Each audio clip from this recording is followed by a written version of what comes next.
The next is art of characterization.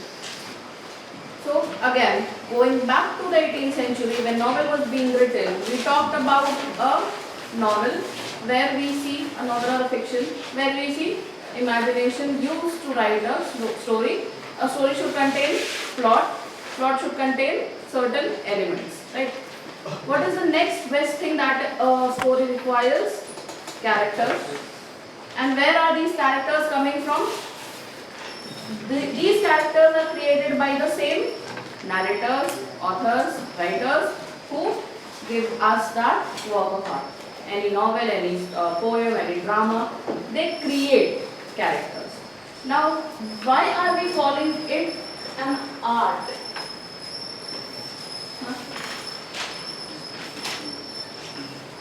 Why do you think that we call it the art of characterization? It is because these people are creating basically new kinds of human beings in their works. Various different kinds of human beings with different personalities, different emotions, different paths, different experiences, and they basically create a whole new world within that fiction, right? They create a new setting, they create a new kind of story, they create new characters with new kinds of qualities, virtues and vices, right? That is why it is called the art of characterization. So, what does a character contain? Personality. Every one of you has a personality, right? So, personality is important. Second, it has to have emotions. They have to have emotions because they are human beings. Human beings are made up of emotions and feelings.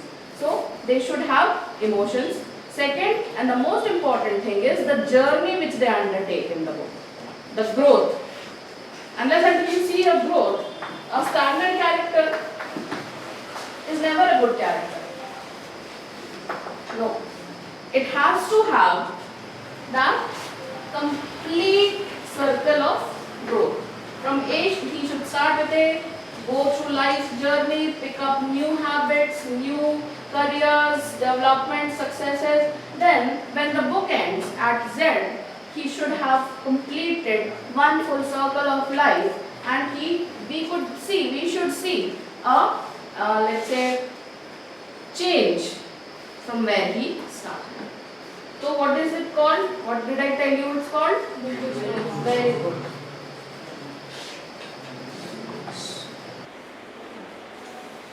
So, there are two kinds of characters, direct characters, indirect. Indirect characterization is, when you read a book, you saw that in Gulliver's Travels, we were given a whole page dedicated to introducing Gulliver. He was the fifth of so many brothers, he belonged to this place, then this years old, he is a tall, complex, this kind of a guy, right? That is how someone is described. That is called direct characterization. That means they are directly, the author is telling you that such and such a character, they already paint a picture for you, right? That he is this tall, he is this good looking, he is this complex, he is this rich, he belongs to this place, and they also give you a backstory that he was from here. So that is how it goes. That this is how your character is. Now, what is an indirect character? Indirect characterization is basically where you have to form your opinion regarding that character. And how would you form an opinion? By analyzing their dialogues, by analyzing their behavior, analyzing their psychology. Earlier, before the 18th century, you will see a lot of characters, the characterization had been direct, where it was told to you how the character is behaving, where he comes from, what he does, how he goes on with life, what is his backstory, everything is given to you. But you will see there is a shift in the characterization when after the 19th century. The characters become more psychological, where you have to make out how a character is. It is basically how we live in real life. We don't know anyone else's personality, everyone's personality over here.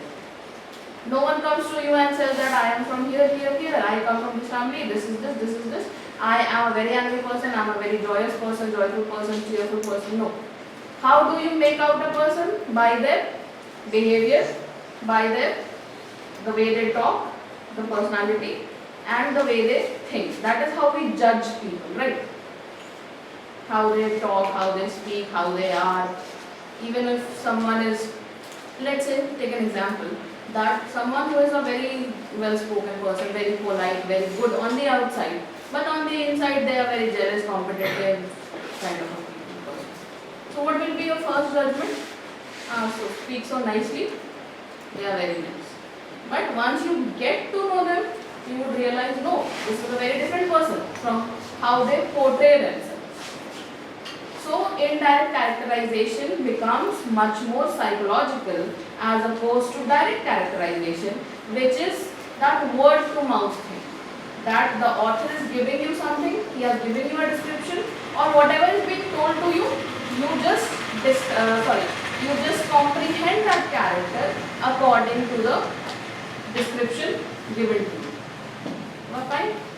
So what are the examples? The examples can be Gulliver, then there is the Bennets in Pride and Prejudice, right?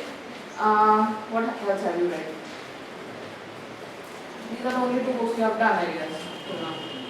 David Copperfield again. Dickens tells you that story. But what is the psychological indirect characterization? The indirect characterization is of Hitler. You have to get to know him, because Bronte in the very she has been very upfront about the fact that he did not have, let's say, a past. We do not know where he comes from, right? As he builds himself, as he develops, we realize that he is vengeful. We realize that he is someone who is very cunning, who is very wicked, manipulative, right? Also very obsessive, and a very loyal lover at one point, right? So as he goes, as the story progresses, as we get to know his behavior, as we study it, we realize that, oh, this character is like this. Same goes for the other Victorians. Let's say late Victorians, D.H. Lawrence. There is this book called Sons and Lovers.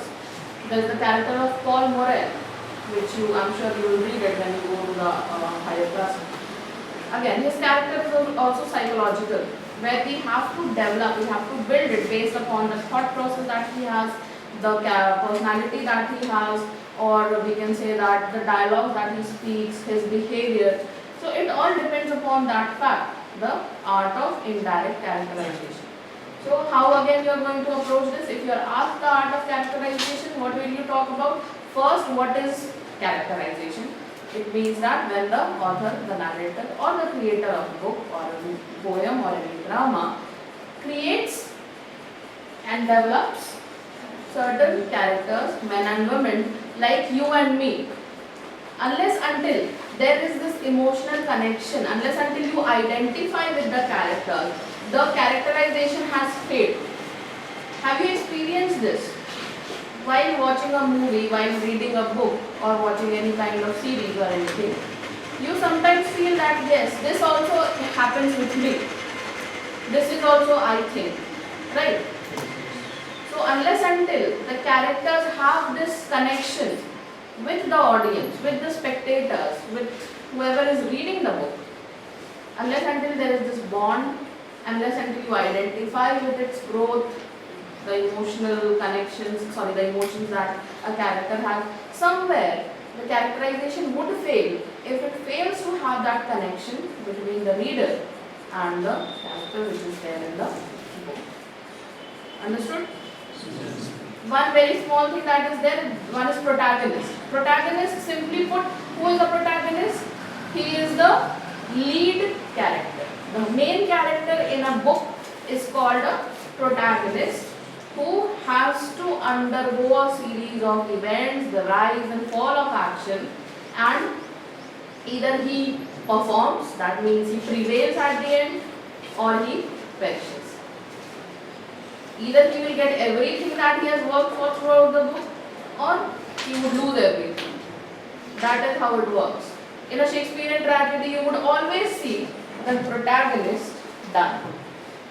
Either he goes mad, or he basically experiences a huge downfall, or he basically dies at the end. That is a tragedy. What about the comedy? The protagonist always achieves what he fights for throughout it. Either he gets married to the girl he loves, or he basically achieves success. Like in David Copperfield, he becomes a completely successful author, something which he had set out to do in the middle of the book. Getting my point? So these are some of the 2 or 3 important things. Four. I have talked about 4 literary terms today. There are some left. What are the things? What is left? What else is left?